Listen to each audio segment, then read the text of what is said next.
আমি বলবো এই চরিত্র আমার জন্যে না, আমাদের বাংলাদেশের বাঙালি পরিবার, মধ্যবিত্ত পরিবার এবং এই পরিবারের যে বন্ডিংগুলো এবং পরিবার যে আমাদের ভেঙে যাচ্ছে, সেই সম্পর্কগুলোকে সে নতুন করে আবার যেন একটা নতুন দ্যুতি দিয়ে দর্শকদের সামনে উপস্থাপন করতে যাচ্ছে। এরকম ঘটনা আমার জীবনে আর ঘটেনি। আমার জীবনের গোটাটাই তো এই নাটক।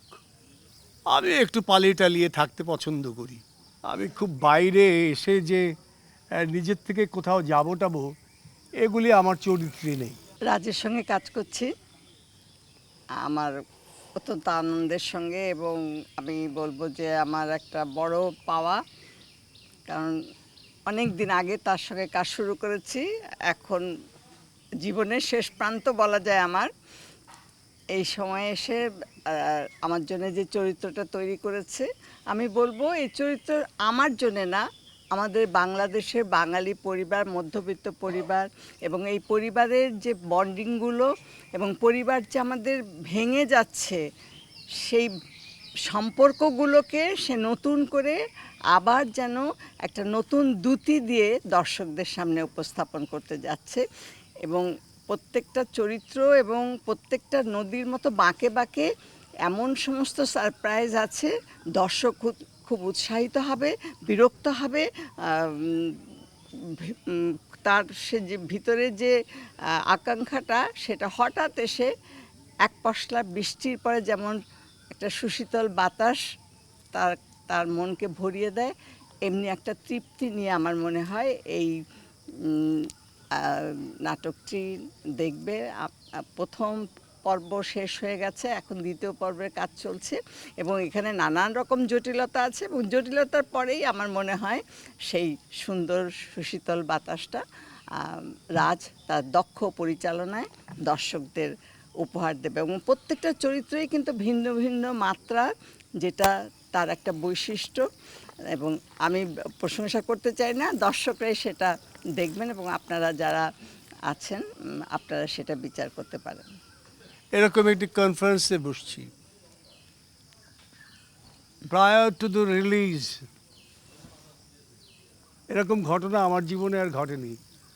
আমার জীবনের গোটাটাই তো এই নাটক। সব কিছু মিলেই এই সময়টি আমি দিয়েছি, আমার জীবনকেই আমি দিয়েছি নাটক। কিন্তু এই ঘটনাটি এর আগে কখনো আমার জীবনে ঘটেনি, অনেক মানুষের জীবনেই ঘটে। আমি একটু পালিয়ে টালিয়ে থাকতে পছন্দ করি। আমি খুব বাইরে এসে যে নিজের থেকে কোথাও যাবো টাবো, এগুলি আমার চরিত্রে নেই। সুতরাং আমি কাজ করেছি নিজের মতো করে, এবং তাতে করে দেখলাম যে মানুষের ভেতরে একটি জায়গা আমার কোনো রকম আছে। এই তীর তীর করে জ্বলছে যে বাতিটি, ওরকম একটু জায়গা আছে, কিন্তু সেটা আন্তরিক। আমাদের এখানে প্রতিজন শিল্পী এখানে যারা আছে, সব গুণী শিল্পী। যারা শুরু করছে ওরা উঠবে, ওদের সম্ভাবনা টের পাওয়া যাচ্ছে, এবং যারা করছেন তাদের তো আর কথাই নেই। আজকে এই যে 85 বছর পার করেন, এখনো করেনি, চলছে বোধহয়, তার সাথে আমার জুটি হয়। আমরা বিভিন্ন সময়ে এই দম্পতির ক্যারেক্টার মানে চরিত্রে অভিনয় করেছি। কিন্তু আজকে একটা জিনিস আমি দেখলাম, তার মেমোরি, যে কি এক অবিশ্বাস্যভাবে আজকে উনি অভিনয় করলেন এবং কোনো কাটে নাই। 2 পাতা একটা ডায়লগ, মাঝখানে আমার একটা ডায়লগ আছে। এটার জন্য কি করতে হয়? মানুষকে নিবেদন করতে হয়, ডেডিকেটেড হতে হয়। এখানে যে কাজগুলো হচ্ছে, আমি এটা এখানে যে কাজগুলো হচ্ছে এবং করছে রাজ করছে, এ সম্পর্কেও আমার খুব বেশি ধারণা নেই। কিন্তু এবার ওর এই নাটকটি করতে এসে আমি বুঝলাম যে আসলে জীবন এমন একটি জিনিস, এর এখানে ওখানে অদেখা না জানা অনেক কিছু পড়ে থাকে, যেগুলো আমরা আসলে না দেখলে যদি আন্তরিক না হই তাহলে দেখা সম্ভব নয়। এই সময় যে আমাদের দেশ, এই দেশের সুসময় দুঃসময় সব কিছু নিয়ে আমরা একটা অদ্ভুত সময় কাটাচ্ছি। এই সময়টায় এরকম একটি নাটক লিখে এবং সেই নাটকটিকে সমাজের মানুষের কাছে পরিবেশন করা, এটা অত্যন্ত দায়িত্বশীল একটি মানুষের কাজ। আমি মনে করি শিল্প সাহিত্যের সাথে যুক্ত মানুষগুলো ক্রিয়েটিভ, তো এই মানুষগুলো করে কতগুলো না জানা পথ বের করে, পরবর্তীতে মানুষ সেগুলোকে ফলো করে।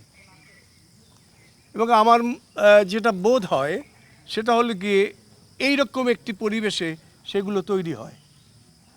মানুষ তো ইচ্ছা জাগতে হবে, সে ইচ্ছা জাগে। কোনো কোনো সময় আমার এমনও মনে হয়েছে আমি বোধহয় আমার জীবনের সময়টা নষ্ট করেছি, আবার মনে হয়েছে না না না, কাজটা তো কাজে লেগেছে। মানে যখন দেখেছি যে ফ্রুটফুল, সত্যিকার অর্থেই এটা ভালো জিনিস এবং মানুষ প্রভাবিত হয়, তখন সেটা ভালো লাগে। আপনাদের সবাইকে, যারা এখানে কষ্ট করে এসেছেন, তাদের সবাইকে ধন্যবাদ দিই।